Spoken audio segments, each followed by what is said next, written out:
Ni uwanja wa New Amani Zanzibar, yakiwa yamesalia masaa machache tu kwa ajili ya mchezo mkubwa kabisa wa pili wa michuano ya shirikisho barani Afrika, ikiwa ni hatua ya finali, na kumbuka ni Simba dhidi ya RS Berkane. Leo muda mchache uliopita walimu wa timu zote mbili pamoja na wachezaji makapteni wametoka kuzungumza na waandishi wa habari kuhusiana na namna gani ambavyo wamejiandaa na mechi ya siku ya kesho. Kwa upande wa Simba, kocha mkuu Fadlu Davis amezungumza kuhusiana na mipango yake, na anaamini kwamba huu ndio ule wakati wa Simba pamoja na mashabiki wake kuamini kwamba wanakwenda kufanya vizuri kwenye mchezo wa siku ya kesho. Lakini Kapombe pia amezungumza kuhusiana na scenario ya mwaka 1993, Simba waliokosa finali hapa, waliopoteza ule mchezo. Anaamini pia kwenye mchezo wa siku ya kesho ni siku nyingine kwa ajili ya kurekebisha hiyo historia ambayo iliwaumiza mwaka 93. Kwa niaba ya wachezaji, sisi kama sisi tumejiandaa vizuri, na leo ni siku ya mwisho ya maandalizi yetu tunaenda kufanya kuelekea katika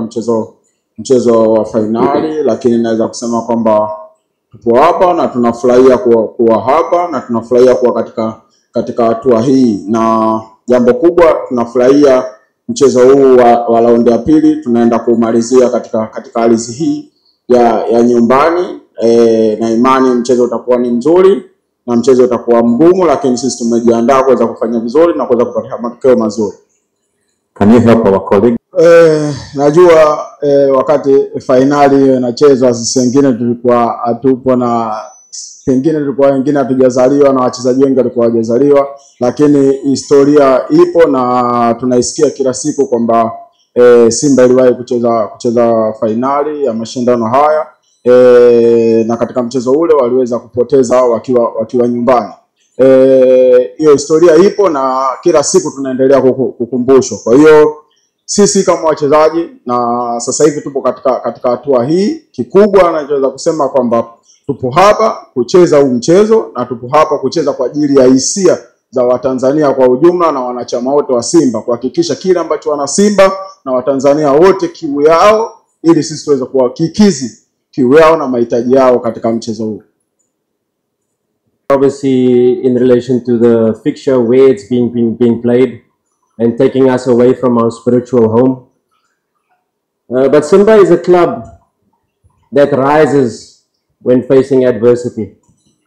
Simba is a club where the fans get behind us, we become unstoppable. And although it's very sad for our fans not to be able to witness this final in Benjamin Mkapa, but I'm sure they'll be behind us. And you know, this confidence I have received from day one since my arrival at this club 10 months ago. And this confidence, I know that the 12th man will be behind us, and that is the fans. This is the support that the players feel, that us as a technical team feel. Not being from Tanzania, we've embraced the country, and they have to dream. Our fans have to dream, and we have to believe. And let me tell you something, we faced it before. Al Masry 2-0, everybody wrote us off. We came back with a difficult pitch and still managed to qualify. And this is no different. Yes, we're facing RS Berkane, that is a very strong team, but RS Berkane has not faced Simba at its full potential. And let me tell you something, tomorrow they will feel the wrath of Simba.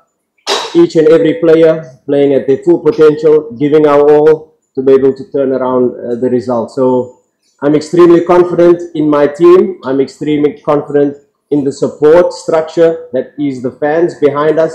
And that is what gives me the confidence to know that this tie is not over. Thank you. Okay, thank you.